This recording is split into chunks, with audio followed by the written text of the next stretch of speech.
યથાર્થ નિર્ણય પણ નથી ને અનુભવ પણ નથી, બેમાંથી કાંઈ નથી.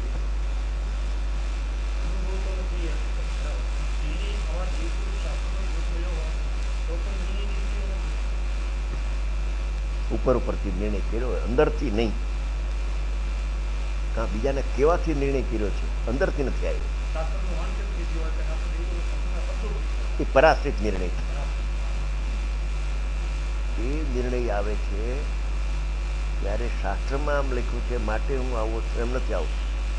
ગુરુએ કહ્યું છે માટે હું આવો છું એમ નથી આવતું. એ નિર્ણયની જાત જ જુદી છે. સ્વાશ્રિત નિર્ણય છે. સ્વાશ્રિત અનુભવ થાય એમ નિર્ણય પણ સ્વાશ્રિત થાય છે.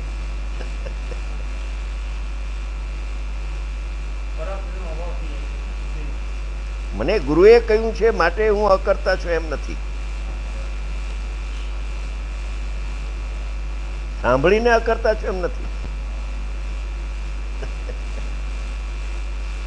અંદરથી આવવું જોઈએ, અંદરથી પોતાથી અપની કમાઈ યોગ્યતા બસ.